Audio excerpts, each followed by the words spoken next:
Hey, how are you? 30 shy 1%.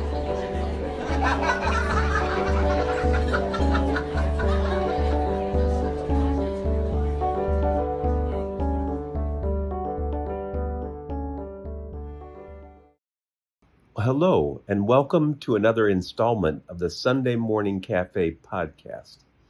I'm Tom Wagner. This week, we'll be exploring the important topic of soulmates. You'll hear a person refer to soulmates in any number of ways, the word itself, soulmate, or you'll hear my person or my one and only. I'm a marriage and family therapist, among other things. And I'm not sure a marriage and family researcher, strictly speaking, can make a case for the use of such flamboyant vocabulary.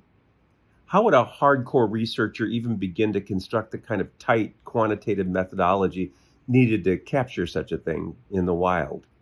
Would it be blood samples they'd be looking for, maybe a certain threshold level of oxytocin that would be sufficient enough to be able to justify the use of one of these terms? Or could a scheduled behavioral exchange pass muster in a clinical psych lab? David Sedaris isn't a researcher, but he's a pretty good humorist. He captures the problem this way. Out of billions of people on Earth, the idea that exactly one matches you perfectly and just happens to live in your apartment complex is statistically absurd. Hard to argue with that logic.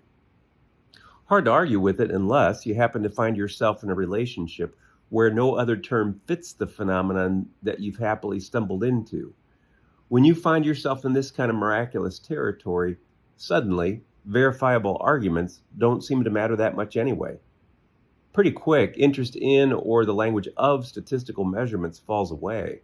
It's replaced by either good poetry, think the song Something by former Beatle George Harrison, or bad poetry, think about the song Silly Love Songs by former Beatle Paul McCartney. Back in my single days, I ran a lot of failed experiments on this topic. Just before a permanent cynicism settled in on my celibate soul, along came Lisa, and the rest, as they say, is history, or maybe her story, definitely our story. Soulmate question mark? Checkmate exclamation point. The matter has been fully settled in my gooey, non-scientific heart for over 30 years now. But here's the thing I discovered on the weekend of my mom's funeral a couple of weeks ago. Or maybe I could more accurately say that on that weekend I was able to name something more clearly for myself. What was that thing? Well, come to find out, a guy can have, and maybe should try to have, more than one soulmate. It hit me when my cousin Ari asked me when I'd be finished with all my busy work in the kitchen so that she could read me something she'd written. Everything about that exchange and what came next was so familiar. Let me introduce you not so much to Ari, and you more or less already know me, but let me introduce you to the phenomenon of Ari and me. Born just a few months before me, also the middle child of a huge family, I can't remember a before when it comes to Ari. Her family would come and stay with us for a week or two every summer, especially after we moved on to Lake Springfield in Illinois. It wasn't uncommon for us during those visits to set an alarm for 2 a.m, and then we'd rendezvous at the agreed upon spot down by the lake, out of earshot and eyeshot of all the bodies that were slumbering on the floors and couches up at the house. Once we'd both get to our meetup, we'd spill out the cache of stolen cigarettes from our pockets. Aunt Anne's Silva Thins, Mom's Salem Lights, Dad's Marlboros. Pretty often, we just sit and smoke and talk until just before first light. Other times, we'd launch ourselves on a moonlit canoe ride. Eventually, we'd sneak back into the house full of toxic chemicals, but also full of something ineffable, something wholesome, something soul satisfying. With that as the backdrop, let me fast forward to week before last, just after my mom's funeral. Ari and I didn't set any alarms, we didn't rendezvous, we weren't even clandestine about it. After finishing up my kitchen futzing, Ari and I just followed what seemed to be a kind of familiar gravitational pull to walk down to the lake. And by the way, my sister Mary now lives on Lake Springfield. We were all gathered at her house along with the extended family. Over our shoulders, familiar old taunts accompanied our footfalls. There go Tom and Ari again. And I guess we won't be seeing them for the rest of the night.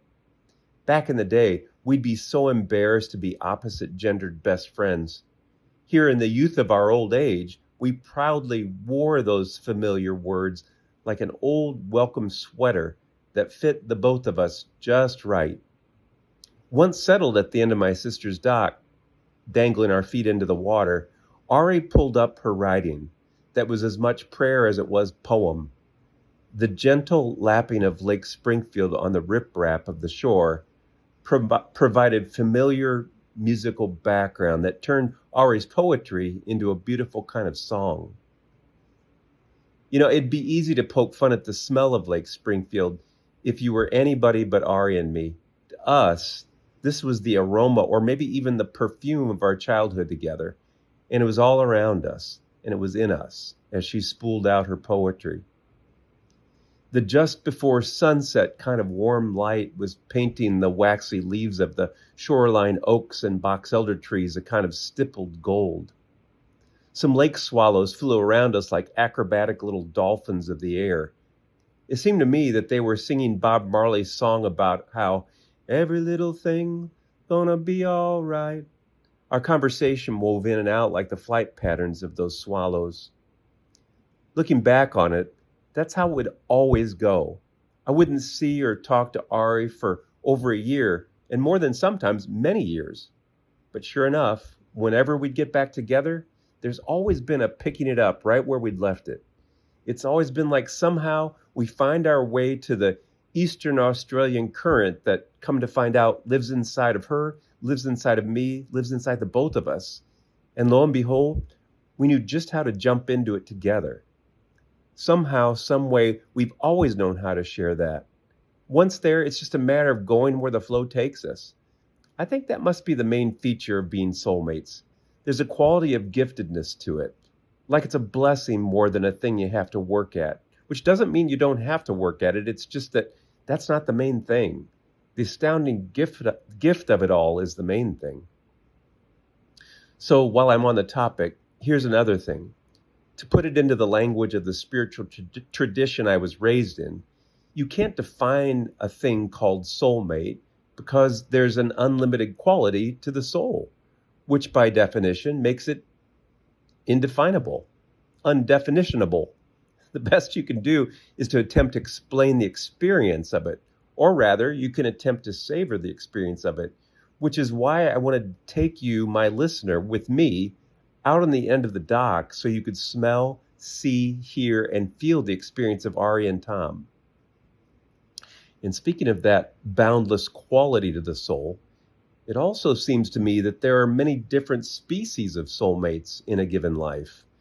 When my daughter Lizzie asked Ari to describe our lifelong friendship, Ari summed it up like this: we're cousin soulmates.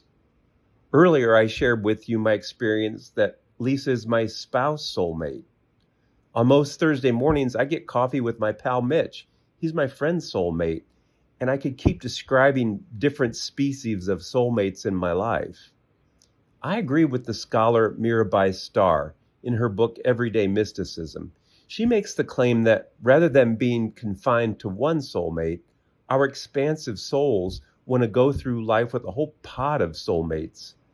With that in mind, I'd like to offer you something to chew on, something to just get quiet over and reflect upon, just some questions. Here's one of those questions. Who would you say have been your soulmates over the years? Have some of your soulmates changed? And is that okay with you that they have changed? Next question. If you had to describe your relationship with just one of those people from your soulmate pod, what experiences would you have to relay to give your listener a feel for that relationship? And how do you believe that relationships, or at least one of those relationships, changed you? Would you be able to name that for yourself?